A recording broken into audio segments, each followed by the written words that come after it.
ಜೈ ಬಾಬಾ ಸ್ವಾಮಿ. ಹಿಮಾಲಯದ ಸಮರ್ಪಣಾ ಯೋಗ ಭಾಗ 2, ಸಂಚಿಕೆ 20, ಪುಟ ಸಂಖ್ಯೆ 123. ಇವತ್ತಿನ ಗ್ರಂಥ ಪಠಣವನ್ನು ಗುರುವಂದನೆಯೊಂದಿಗೆ ಪ್ರಾರಂಭ ಮಾಡೋಣ. ಓಂ ಗುರುರ್ ಬ್ರಹ್ಮ ಗುರುರ್ ವಿಷ್ಣು ಗುರುರ್ ದೇವೋ ಮಹೇಶ್ವರಃ ಗುರುರ್ ಸಾಕ್ಷಾತ್ ಪರಬ್ರಹ್ಮ ತಸ್ಮೈ ಶ್ರೀ ಗುರುವೇ ನಮಃ. ತಸ್ಮೈ ಶ್ರೀ ಗುರುವೇ ನಮಃ. ತಸ್ಮೈ ಶ್ರೀ ಗುರುವೇ ನಮಃ. ನಾನು ಯೋಚನೆ ಮಾಡುತ್ತಿದ್ದೆ, ಯಾವ ಖಜಾನೆಯು ನನ್ನದಲ್ಲವೋ ಅವರದ್ದು ಅಲ್ಲವೋ, ಅದು ಬೇರೆ ಯಾರದ್ದು ಇಡುಗಂಟಾಗಿದೆ. ಅದನ್ನು ನಾವೇಕೆ ಪಡೆಯಬೇಕು? ಹಾಗೂ ಬೇರೆಯವರ ಸಂಪತ್ತನ್ನು ಪಡೆದ ಪಾಪ ಪುಣ್ಯದ ಕಾರ್ಯವನ್ನು ಮಾಡಿ ಆಶ್ರಮವನ್ನು ಕಟ್ಟಿದರೆ ಅಲ್ಲಿ ಪಾಪ ತೊಳೆದು ಹೋಗುವುದೇ? ಈ ಮನುಷ್ಯನು ನನಗೆ ಕೂಡ ಆಧ್ಯಾತ್ಮಿಕ ಆಸೆಯನ್ನೇ ಕೊಡಲು ಬಂದಿದ್ದ. ಅವನ ಮೇಲೆ ಸ್ವಲ್ಪವಾದರೂ ಪರಿಣಾಮವಾಗಿದ್ದು ಅವನು ಕಲ್ಪನೆಯಲ್ಲಾದರೂ ಆಶ್ರಮವನ್ನು ಕಟ್ಟಿದ. ಪರವಾಗಿಲ್ಲ, ಇಷ್ಟಾದರೂ ಆ ವ್ಯಕ್ತಿಯಲ್ಲಿ ಬದಲಾವಣೆ ಬಂದಿದೆ. ಆ ವ್ಯಕ್ತಿ ಒಬ್ಬ ಆಂಗ್ಲನಾಗಿದ್ದ ಹಾಗೂ ಇಲ್ಲಿನ ಸ್ಥಳಗಳ ಬಗ್ಗೆ ಬಹಳ ತಿಳಿದುಕೊಂಡಿದ್ದ. ಬಹಳ ಚಿಕ್ಕ ಚಿಕ್ಕ ವಿಚಾರಗಳು ತಿಳಿದಿದ್ದವು. ಅವನು ನಿಧಿಯ ಬಗ್ಗೆ ಹೇಳುತ್ತಿದ್ದ ಮಾತುಗಳು ಯಾವ ರೀತಿ ಇತ್ತೆಂದರೆ, ಎಲ್ಲೋ ಅವನೇ ಆ ನಿಧಿಯನ್ನು ಬಚ್ಚಿಟ್ಟಿದ್ದಾನೆಂಬ ಭಾವನೆ ಬರುತ್ತಿತ್ತು. ಅವನಿಗೆ ಆ ನಿಧಿಯ ಬಗ್ಗೆ ಸಂಪೂರ್ಣವಾದ ವಿಷಯ ತಿಳಿದಿತ್ತು. ಅದನ್ನು ಸ್ವಲ್ಪ ಸ್ವಲ್ಪವಾಗಿ ಹೇಳುತ್ತಿದ್ದ. ಆದರೆ ಅವನಿಗೆ ಎಲ್ಲವೂ ತಿಳಿದಿತ್ತು. ನಾನು ಹೇಗೆ ಅವನಿಗೆ ಮನದಟ್ಟು ಮಾಡಲಿ? ಒಂದು ಪುಣ್ಯದ ಕೆಲಸವನ್ನು ಮಾಡಿ ಒಂದು ಪಾಪವನ್ನು ಕಡಿಮೆ ಮಾಡಲು ಸಾಧ್ಯವಿಲ್ಲವೆಂದು. ಒಂದು ಪಾಪದ ಹಿಂದೆ 1000 ಪುಣ್ಯದ ಕೆಲಸಗಳು ನಷ್ಟವಾಗುವುದು. ಆದರೆ ಈ ಆಧ್ಯಾತ್ಮಿಕ ಲೆಕ್ಕಾಚಾರಗಳು ಆ ಆಂಗ್ಲನಿಗೆ ತಿಳಿಯುವುದಿಲ್ಲ. ಅವನು ವ್ಯಾಪಾರದ ಲೆಕ್ಕಾಚಾರ ಮಾಡಿದ, ಒಂದು ಪಾಪ ಮತ್ತು ಒಂದು ಪುಣ್ಯ. ಆದರೆ ಈ ಲೆಕ್ಕಾಚಾರ ಆಧ್ಯಾತ್ಮಿಕ ಕ್ಷೇತ್ರದಲ್ಲಿ ಆಗುವುದಿಲ್ಲವೆಂದು ಅವನಿಗೆ ಹೇಗೆ ಮನದಟ್ಟು ಮಾಡಲಿ? ಒಂದು ವೇಳೆ ನನ್ನ ಆಶ್ರಮವನ್ನು ನಿರ್ಮಿಸಲೇಬೇಕಾದರೆ ಅದು ನಿರ್ಮಾಣವಾಗಿಯೇ ಆಗುವುದು. ಆಶ್ರಮವು ಒಂದು ಸಾಮೂಹಿಕ ಧ್ಯಾನ ಸಾಧನೆಯನ್ನು ಮಾಡುವ ಪವಿತ್ರ ಸ್ಥಳವಾಗಿರುತ್ತದೆ. ಇದು ಪವಿತ್ರವಾದ ಆತ್ಮಗಳ ಸಾಮೂಹಿಕತೆಯಿಂದಲೇ ನಿರ್ಮಾಣವಾಗಬೇಕು. ಈ ರೀತಿ ಆಗಬೇಕೆಂದಿದ್ದರೆ ಆಗಿಯೇ ಆಗುವುದು. ನಾನೇಕೆ ಯೋಚಿಸಲಿ? ಅದು ನನ್ನ ಕಾರ್ಯಕ್ಷೇತ್ರವಲ್ಲ. ನಾನು ಯೋಚಿಸುವುದರಿಂದ ಮಾತ್ರ ಆಶ್ರಮ ನಿರ್ಮಾಣವಾಗುವುದೇ? ಮತ್ತು ನಾನೇಕೆ ಆ ವಿಷಯದ ಬಗ್ಗೆ ಯೋಚಿಸಲಿ? ನನಗೆ ನಾನೇ ತಿಳಿ ಹೇಳಿಕೊಂಡೆ. ಇದೇ ರೀತಿ ಮುಂದುವರಿಯುತ್ತಿತ್ತು. ಒಂದು ದಿನ ಆ ಆಂಗ್ಲ ಸಜ್ಜನನು ಮತ್ತೆ 2 ವ್ಯಕ್ತಿಗಳೊಡನೆ ನನ್ನನ್ನು ನೋಡಲು ಬಂದ ಮತ್ತು ಹೇಳಿದ, ಏನೂ ಇಲ್ಲ, ನಿಮ್ಮನ್ನು ಸಂಧಿಸಿದಾಗ ನನಗೆ ಯಾವಾಗಲೂ ಒಳ್ಳೆಯದೆನಿಸುತ್ತಿರುತ್ತದೆ. ಇದೇ ಕಾರಣದಿಂದ ನಾನು ನಿಮ್ಮನ್ನು ನೋಡಲು ಬಂದೆ. ನನ್ನನ್ನು ನೋಡಲು ಅದು ಒಂದು ನೆಪ.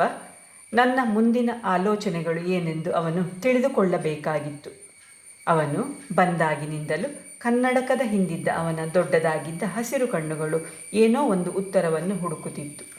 ಅವನು ನನ್ನ ಮನಸ್ಸಿನ ಆಳದಲ್ಲಿ ಏನಿದೆ ಎಂದು ತಿಳಿದುಕೊಳ್ಳುವ ಪ್ರಯತ್ನ ಮಾಡುತ್ತಿದ್ದಾನೆಂದು ಅನಿಸುತ್ತಿತ್ತು. ಹೀಗೆಯೇ ಅಲ್ಲಿ ಇಲ್ಲಿಯ ವಿಷಯಗಳ ಮೇಲೆ ನಮ್ಮ ಮಾತುಗಳು ನಡೆಯುತ್ತಿತ್ತು. ಅವನ ತಂದೆಯವರು ಇಲ್ಲಿ ವಾಸ ಮಾಡುತ್ತಿದ್ದರು. ಅವನ ಪೂರ್ವಜರ ಚಹಾ ತೋಟಗಳು ಇಲ್ಲಿದ್ದು ಅವನಿಗೆ ಇಲ್ಲಿಯ ಸ್ಥಳ ಇಷ್ಟವಾಗುತ್ತಿತ್ತು. ನಿಧಾನವಾಗಿ ನನ್ನ ಮಿತ್ರತ್ವ ಆ ವೃದ್ಧ ಆಂಗ್ಲನೊಂದಿಗೆ ಆಗಿ ಹೋಯಿತು. ಒಂದು ರೀತಿಯಲ್ಲಿ ಆ ಆಂಗ್ಲ ಸಜ್ಜನನು ಬಹಳ ಒಳ್ಳೆಯ ಮನುಷ್ಯನಾಗಿದ್ದ ಮತ್ತು ಬಹಳ ಹಸನ್ಮುಖಿಯ ಸ್ವಭಾವದವನಾಗಿದ್ದ. ನಾನು ಹಿಮಾಲಯದ ಬಹಳ ಒಳಗಿನ ಪ್ರದೇಶಗಳನ್ನು ಬಲ್ಲವನಾಗಿದ್ದೆ ಮತ್ತು ಈ ಸಜ್ಜನನು ಹಿಮಾಲಯದ ಒಳಗಿನ ಪ್ರದೇಶಗಳಿಗೆ ಎಂದೂ ಹೋಗಿಯೇ ಇರಲಿಲ್ಲ. ಆದುದರಿಂದ ಹಿಮಾಲಯದ ಒಳಗಿನ ಪ್ರಪಂಚವೆಂದರೇನು, ಒಳಗಿನ ಪ್ರಪಂಚ ಹೇಗಿರುವುದೆಂದು ತಿಳಿಯಲು ಅವನಿಗೆ ತೀವ್ರವಾದ ಕುತೂಹಲವಿತ್ತು. ನಾನು ಏಕಾಂಗಿಯಾಗಿ ಒಳಗಡೆ ಹೋಗಿ ಹೊರಗೆ ಬಂದಿರುವುದು ಅವನಿಗೆ ಮತ್ತಷ್ಟು ಆಶ್ಚರ್ಯವಾಗಿ ಕಾಣುತ್ತಿತ್ತು. ಅವನಿಗೆ ಒಳಗೆ ಹೋಗಲು ಬಹಳ ಆಸೆಯೇನೂ ಇತ್ತು, ಆದರೆ ಎಂದೂ ಒಳಗಡೆ ಹೋಗಲಾಗಲಿಲ್ಲ. ನಾನು ಅವನಿಗೆ ಹೇಳಿದೆ, ಒಳಗಿನ ಪ್ರದೇಶದಲ್ಲಿ ಮೈಲುಗಳವರೆಗೆ ಇದುವರೆಗೂ ಯಾವ ಮಾನವ ವಸತಿಗಳೂ ಇಲ್ಲ. ಕೆಲವು ಮೈಲುಗಳ ನಂತರ ಎಲ್ಲಿಯಾದರೂ ಯಾರಾದರೂ ಮುನಿಯು ದೊರಕಬಹುದು. ಆದರೆ ಅವರು ನಮಗೆ ದರ್ಶನ ಕೊಡುವ ಅವಶ್ಯಕತೆ ಇಲ್ಲ. ಅವರು ಧ್ಯಾನದ ಸ್ಥಿತಿಯಲ್ಲಿರುತ್ತಾರೆ ಮತ್ತು ಅವರ ಸುತ್ತಮುತ್ತ ಒಂದು ಬೆಳಕಿನ ವಲಯ ನಿರ್ಮಾಣವಾಗುತ್ತಿರುತ್ತದೆ. ನನಗೆ ಕೂಡ ಮುನಿಗಳು ಕಾಣಿಸಿದ್ದು ಕಡಿಮೆಯೇ, ಆದರೆ ಅವರ ಪ್ರಭಾವಲಯದ ಆಕಾರ, ಬಣ್ಣ ಮತ್ತು ತೀಕ್ಷ್ಣತೆಯಿಂದ ಅವರ ಆಧ್ಯಾತ್ಮಿಕ ಹಂತವನ್ನು ತಿಳಿದುಕೊಳ್ಳುತ್ತೇನೆ. ಹಲವಾರು ವರ್ಷಗಳು ಧ್ಯಾನವನ್ನು ಮಾಡುತ್ತಾ ಮಾಡುತ್ತಾ ಅವರು ಪ್ರಕೃತಿಮಯರಾಗಿ ಬಿಟ್ಟಿರುತ್ತಾರೆ. ಅವರು ಈ ಪ್ರದೇಶದೊಂದಿಗೆ ಎಷ್ಟು ಸೇರಿ ಹೋಗಿರುತ್ತಾರೆಂದರೆ ಅವರು ಬೇಕೆಂದರೂ ಅವರು ತಮ್ಮ ಪ್ರಭಾವಲಯದ ಹೊರಗೆ ಬರಲಾರರು. ಅವರು ಒಂದು ಸ್ಥಳದಲ್ಲಿ ವರ್ಷಗಳವರೆಗೂ ಇದ್ದು ತಮ್ಮ ಸುತ್ತಮುತ್ತ ಒಂದು ದೊಡ್ಡ ಪ್ರಭಾವಲಯವನ್ನು ನಿರ್ಮಿಸಿಕೊಂಡಿದ್ದಾರೆ ಮತ್ತು ಅವರ ಅನುಮತಿ ಇಲ್ಲದೆ ಯಾರೂ ಅವರ ಕ್ಷೇತ್ರದೊಳಗೆ ಪ್ರವೇಶ ಮಾಡಲು ಆಗುವುದಿಲ್ಲ. ಆದರೆ ಇಂತಹ ಮುನಿಗಳು ಅವರ ಧ್ಯಾನ ಮಾರ್ಗದಲ್ಲಿ ನಡೆಯುವ ಜನರಿಗೆ ಯಾವಾಗಲೂ ಸಹಾಯ ಮಾಡುತ್ತಿರುತ್ತಾರೆ ಮತ್ತು ಅವರನ್ನು ಬಿಟ್ಟು ಬೇರೆ ಯಾವ ವಸತಿಗಳೂ ಇಲ್ಲ. ಅವರು ಹೊರಗಡೆ ಬರಲು ಇಷ್ಟಪಡುವುದಿಲ್ಲ ಹಾಗೂ ಯಾರೂ ಒಳಗೆ ಬರಲು ಇಷ್ಟಪಡುವುದಿಲ್ಲ. ಇದೇ ರೀತಿಯ ಮಾತುಗಳು ನಡೆಯುತ್ತಿತ್ತು. ಅವರು ಯಾವಾಗ ನಿಧಿಯನ್ನು ಹುಡುಕುವ ಕೆಲಸದಲ್ಲಿ ದಣಿಯುತ್ತಿದ್ದರೋ ಆಗ ಮಧ್ಯೆ ಮಧ್ಯೆ ಅವರು ನನ್ನನ್ನು ನೋಡಲು ಬರುತ್ತಿದ್ದರು. ಒಂದು ದಿನ ಮುಂಜಾನೆ ಇಬ್ಬರು ವ್ಯಕ್ತಿಗಳು ಬಂದು ಅವರ ಗುಡಾರಕ್ಕೆ ಬರಲು ವಿನಂತಿಸತೊಡಗಿದರು. ಅವರು ಹೇಳಿದರು, ಅವರ ಒಬ್ಬ ವೃದ್ಧ ಸಹಯೋಗಿಯ ಆರೋಗ್ಯ ಇದ್ದಕ್ಕಿದ್ದಂತೆ ಕೆಟ್ಟು ಹೋಗುತ್ತಿದೆ. ಅವರು ಬದುಕುವುದಿಲ್ಲವೆಂಬ ಭಾವನೆ ಬರುತ್ತಿದೆ ಮತ್ತು ಅವರು ನಿಮ್ಮ ದರ್ಶನ ಮಾಡಲು ಆಶಿಸುತ್ತಿದ್ದಾರೆ. ನಾನು ಅಲ್ಲಿಗೆ ಹೋಗಿ ನೋಡಿದಾಗ ಅವನು ಬಡಬಡಿಸುತ್ತಿದ್ದ. ಅವರು ಹೇಳಿದರು, ಬಾಬಾ, ಇವರು ನಿಮ್ಮನ್ನು ನೋಡಲು ಇಚ್ಛಿಸುತ್ತಿದ್ದರು, ಆದುದರಿಂದ ಕರೆಯಿಸಿದೆವು. ಅಲ್ಲಿ ನೋಡಿದೆ, ಬೇರೆ ಏನೂ ಇಲ್ಲ. ಅವನಿಗೆ ವಿಪರೀತವಾದ ಜ್ವರವಿತ್ತು. ನಾನು ನನ್ನ ಜೋಳಿಗೆಯಿಂದ ಕೆಲವು ಎಲೆಗಳನ್ನು ತೆಗೆದು ಕಲ್ಲಿನಿಂದ ಅರೆದು ತರಲು ಹೇಳಿದೆ. ಅದನ್ನು ನೀರಿನಲ್ಲಿ ಮಿಶ್ರಣ ಮಾಡಿ ಪರಮಾತ್ಮನಲ್ಲಿ ಪ್ರಾರ್ಥನೆ ಮಾಡಿದೆ. ಪರಮಾತ್ಮ, ಇವನು ಹೋಗುವ ಸಮಯ ಬಂದಿಲ್ಲದಿದ್ದರೆ ಇವನಿಗೆ ವಾಸಿ ಮಾಡಿ. ಅವನ ಆರೋಗ್ಯ ಸುಧಾರಣೆಗೋಸ್ಕರ ಪ್ರಾರ್ಥನೆ ಮಾಡಿ ಅರ್ಧ ಗಂಟೆಯ ನಂತರ ನೋಡಿದಾಗ ಅವನ ಜ್ವರ ಇಳಿದು ಹೋಗಿತ್ತು. ಮತ್ತೆ ಅದೇ ಎಲೆಗಳನ್ನು ಇನ್ನು 3 ದಿನಗಳ ತನಕ ಕೊಡಲು ಅವನಿಗೆ ಹೇಳಿದೆ. ಅವರು ಪ್ರಾರ್ಥನೆ ಮಾಡಿದರು, ಇಂದು ರಾತ್ರಿ ಇಲ್ಲಿಯೇ ಉಳಿಯಿರಿ, ನಾಳೆ ದಿನ ಬೆಳಗ್ಗೆ ಹಿಂದಿರುಗಿರಿ. ನಾನು ಆಗಲಿ ಅಥವಾ ಇಲ್ಲ ಎಂದು ಹೇಳುವುದಕ್ಕೆ ಮೊದಲೇ ಆ ಅನಾರೋಗ್ಯ ಪೀಡಿತ ವ್ಯಕ್ತಿಯು ನನ್ನ ಕಾಲನ್ನು ಹಿಡಿದುಕೊಂಡನು. ಅವನಿಗೆ ನನ್ನ ದೊಡ್ಡ ಆಸರೆಯಿದೆ ಎಂದು ಅನಿಸಿತು. ನಾನು ಅಲ್ಲಿಯೇ ಉಳಿದುಕೊಂಡೆ. ಅವರು ನನಗಾಗಿ ಒಂದು ಸ್ಥಳದಲ್ಲಿ ಗುಡಾರವನ್ನು ನಿರ್ಮಿಸಿಕೊಟ್ಟರು. ಆ ಗುಡಾರದಲ್ಲಿ ನಾನು ಇಡೀ ರಾತ್ರಿ ನಿದ್ರೆ ಹೋಗಲಾಗಲಿಲ್ಲ. ಬೆಳಗ್ಗೆ ನಾನು ಧ್ಯಾನ ಮಾಡಲು ಕುಳಿತೆ. ಏನಾಶ್ಚರ್ಯ, ನಾನು ಸರಿಯಾಗಿ ಆ ನಿಧಿಯ ಮೇಲೆಯೇ ಕುಳಿತುಕೊಂಡಿದ್ದೆ. ಚಿನ್ನದಿಂದ ತುಂಬಿದ್ದ 4 ಕಬ್ಬಿಣದ ಪೆಟ್ಟಿಗೆಗಳು ನನ್ನ ಗುಡಾರದ ಕೆಳಗೆ ಹೂತಿಟ್ಟಿರುವುದು ನನಗೆ ಗೋಚರಿಸಿತು. ನನಗೆ ಅರ್ಥವಾಯಿತು, ಈ ಕಾರಣದಿಂದಲೇ ನಾನು ಸರಿಯಾಗಿ ನಿದ್ರಿಸಲಾಗಲಿಲ್ಲ. ಆ ಚಿನ್ನದ ನಿಧಿಯ ಜೊತೆಗೆ ಅದರ ರಹಸ್ಯವು ತಿಳಿಯಿತು. ಅದು ಈ ವ್ಯಕ್ತಿಗೋಸ್ಕರ ಇಟ್ಟಿಲ್ಲವೆಂದು, ಆ ನಿಧಿಯನ್ನು ಯಾರೋ ಬೇರೆ ಯಾರಿಗೋ ಇಟ್ಟಿದ್ದರು. ಈ ಆಂಗ್ಲ ಸಜ್ಜನನಿಗೆ ಕೇವಲ ಅದರ ಸರಿಯಾದ ಮಾಹಿತಿ ಮಾತ್ರ ಇತ್ತು. ಆ ನಿಧಿಯು ಅನೇಕ ವರ್ಷಗಳ ಹಿಂದಿನದಿರಬೇಕೆಂದು ಅನಿಸುತ್ತಿತ್ತು. ಆದರೆ ಯಾವುದೋ ಹಳೆಯ ಕಾಗದ ಪತ್ರಗಳು ಹಾಗೂ ಭೂಪಟಗಳು ಈ ಆಂಗ್ಲ ಸಜ್ಜನನ ಕೈಗೆ ದೊರಕಿತ್ತು. ಈ ಜನರು ಅದನ್ನು ಹುಡುಕಲು ಮತ್ತೆ ಮತ್ತೆ ಬರುತ್ತಿದ್ದರು ಹಾಗೂ ಇದೇ ಸ್ಥಳದಲ್ಲಿ ಗುಡಾರಗಳನ್ನು ನಿರ್ಮಿಸಿಕೊಂಡು ಅಡವಿಯ ಕಡೆ ಹುಡುಕುತ್ತಿದ್ದರು. ಆದರೆ ಅವರು ಯಾವ ಸ್ಥಳದಲ್ಲಿ ಗುಡಾರಗಳನ್ನು ನಿರ್ಮಿಸಿದ್ದರೋ ಆ ಸ್ಥಳದಲ್ಲಿ ಎಂದಿಗೂ ಹುಡುಕಲಿಲ್ಲ. ನಾನು ಅರ್ಥ ಮಾಡಿಕೊಂಡೆ, ಈ ನಿಧಿಯ ಮೇಲೆ ಇವರಿಗೆ ಯಾವುದೇ ಅಧಿಕಾರವಿಲ್ಲ ಹಾಗೂ ಇದು ಇವರಿಗೋಸ್ಕರವಲ್ಲವೆಂದು. ಆದುದರಿಂದ ಇವರಿಗೆ ಈ ನಿಧಿಯ ವಿಷಯವನ್ನು ತಿಳಿಸುವುದು ನ್ಯಾಯವಲ್ಲ. ನಾನು ಯೋಚಿಸತೊಡಗಿದೆ, ಪರಮಾತ್ಮನು ಕೂಡ ಈ ನಿಧಿಗೆ ಸಮಾನನಾಗಿದ್ದಾನೆ. ಮನುಷ್ಯನ ಆಂತರ್ಯದಲ್ಲಿ ಪರಮಾತ್ಮನಿದ್ದಾನೆ, ಆದರೆ ಅವನು ತನ್ನ ಆಂತರ್ಯದಲ್ಲಿರುವ ಆ ಪರಮಾತ್ಮನನ್ನು ಬಿಟ್ಟು ಪ್ರಪಂಚದಾದ್ಯಂತ ಪರಮಾತ್ಮನನ್ನು ಹುಡುಕುತ್ತಾ ತಿರುಗುತ್ತಿದ್ದಾನೆ. ಅನೇಕ ಉಪಾಯಗಳನ್ನು ಮಾಡುತ್ತಿದ್ದಾನೆ, ಆದರೆ ಎಂದೂ ತನ್ನ ಒಳಗೆ ನೋಡುವುದಿಲ್ಲ. ಯಾವ ಪರಮಾತ್ಮನನ್ನು ಹುಡುಕುತ್ತಾ ತಿರುಗಾಡುತ್ತಿದ್ದಾನೆಯೋ ಅವನು ಅವನ ಒಳಗಡೆಯೇ ಇದ್ದಾನೆ. ಮರುದಿನ ಬೆಳಗ್ಗೆ ನಾನು ಅವರಿಂದ ಬೀಳ್ಕೊಂಡು ಮತ್ತೆ ಬೆಟ್ಟದ ಮೇಲೆ ಬಂದು ಉಳಿಯತೊಡಗಿದೆ. ಕೆಲವು ದಿನಗಳ ನಂತರ ಒಂದು ಮುಂಜಾನೆ ಅಲ್ಲಿಂದ ಹೊರಡಲು ನಿಶ್ಚಯಿಸಿಕೊಂಡು ಹೊರಟು ಬಿಟ್ಟೆ. ಹಿಮಾಲಯದಲ್ಲಿ ಮಾನವ ವಸತಿಗಳಿಲ್ಲ ಮತ್ತು ಇದೇ ಕಾರಣದಿಂದಾಗಿ ಅಲ್ಲಿ ಮಾನವ ನಿರ್ಮಿತ ಮಲಿನತೆ ಇಲ್ಲ. ಏಕೆಂದರೆ ಮನುಷ್ಯನು ಬಂದರೆ ಮಾನವ ವಸತಿಗಳು ಬರುತ್ತವೆ, ಮಾನವ ವಸತಿಗಳು ಬಂದರೆ ಪ್ರಾಣಿಗಳು, ಸಾಕು ಪ್ರಾಣಿಗಳು ಬರುತ್ತವೆ ಮತ್ತು ಕಾಡನ್ನು ಕಡಿಯುವುದು ಕೂಡ ಬಂದು ಬಿಡುವುದು. ಅಂದರೆ ಹಿಮಾಲಯದ ತಪ್ಪಲಿನಲ್ಲಿ ಯಾವ ರೀತಿಯ ಮಾನವ ವಸತಿಗಳಿದೆಯೋ, ಬೇರೆ ಗುಂಪುಗಳಿವೆಯೋ, ಆದಿವಾಸಿಗಳಿದ್ದಾರೆಯೋ ಆ ರೀತಿ ಹಿಮಾಲಯದಲ್ಲಿಲ್ಲ. ಕೆಲವರು ಮುನಿಗಳಿದ್ದಾರೆ, ಆದರೆ ಅವರು ಯಾವಾಗಲೂ ಧ್ಯಾನದಲ್ಲಿರುತ್ತಾರೆ. ಆದ ಕಾರಣ ಅವರಿಗೆ ಆಲೋಚನೆಗಳಿರುವುದಿಲ್ಲ. ಆಲೋಚನೆಗಳಿಲ್ಲವೆಂದರೆ ವೈಚಾರಿಕ ಮಲಿನತೆ ಇರುವುದಿಲ್ಲ. ಅವರು ಕೂಡ ಸಾಮಾನ್ಯವಾಗಿ ಬೇರೆ ಬೇರೆಯಾಗಿ ದೂರ ದೂರದಲ್ಲಿಯೇ ಇರುತ್ತಾರೆ. ಒಬ್ಬರು ಮುನಿ ದೊರೆತರೆಂದರೆ ಮತ್ತೆ ಮೈಲುಗಳವರೆಗೂ ಮತ್ತೊಬ್ಬರು ಸಿಗುವುದಿಲ್ಲ. ಇದೇ ಕಾರಣದಿಂದ ಒಂದು ನೈಸರ್ಗಿಕ ವಾತಾವರಣವು ಏರ್ಪಟ್ಟಿರುತ್ತದೆ. ಸಂಪೂರ್ಣವಾಗಿ ನಿರ್ವಿಚಾರ ಸ್ಥಿತಿ ಇರುತ್ತದೆ. ಯಾವುದೇ ವಾಹನಗಳಿಂದ ಅಲ್ಲಿಗೆ ಹೋಗಲು ಸಾಧ್ಯವಾಗುವುದಿಲ್ಲ. ಆದುದರಿಂದ ವಾಹನಗಳಿಂದ ಉಂಟಾಗುವ ಮಲಿನತೆ ಇರುವುದಿಲ್ಲ. ಯಾವುದೇ ವಿಮಾನ ನಿಲ್ದಾಣವೂ ಇಲ್ಲ. ಈ ಕಾರಣದಿಂದ ವಿಮಾನಗಳು ಎಷ್ಟು ಎತ್ತರದಲ್ಲಿ ಹಾರುತ್ತಿರುತ್ತವೆಂದರೆ ಅವು ಕಾಣುವುದೇ ಇಲ್ಲ.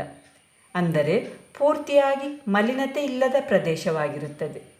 ಈ ನೈಸರ್ಗಿಕ ವಾತಾವರಣದ ಕಾರಣದಿಂದ ಬಹಳ ಋಷಿಗಳು, ಮುನಿಗಳು ಧ್ಯಾನವನ್ನು ಮಾಡಲು ಹಿಮಾಲಯದ ವಾತಾವರಣವನ್ನು ಆರಿಸಿಕೊಂಡಿರಬಹುದು.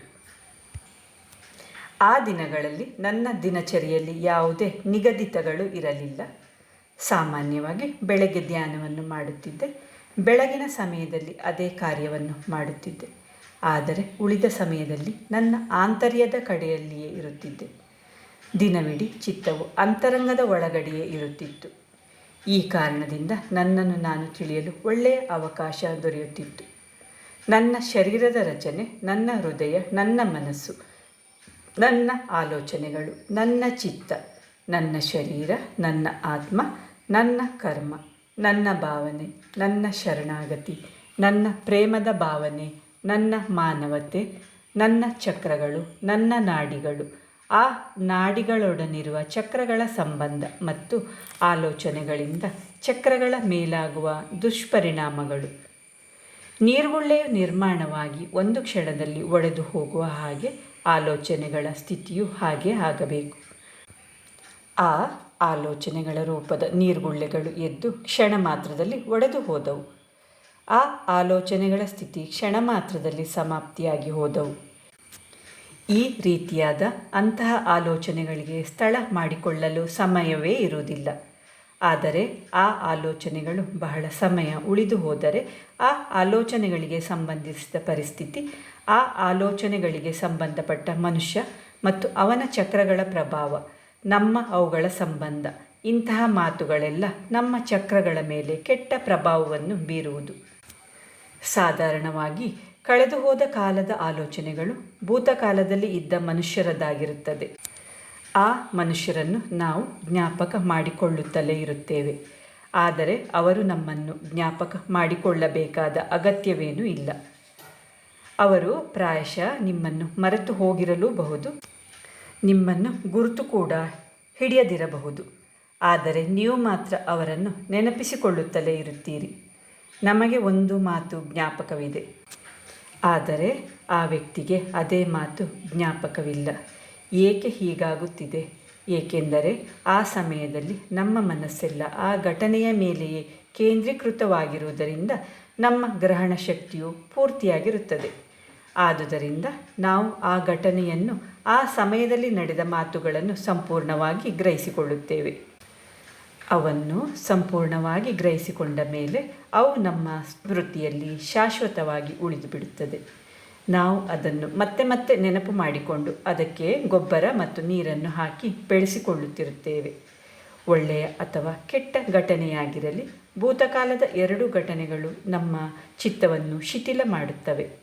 ಆದರೆ ಒಳ್ಳೆಯ ಘಟನೆಗಳು ವರ್ತಮಾನ ಕಾಲದಲ್ಲಿ ದುಃಖ ಉಂಟು ಮಾಡದಿರುವುದು ಬೇರೆ ಮಾತು.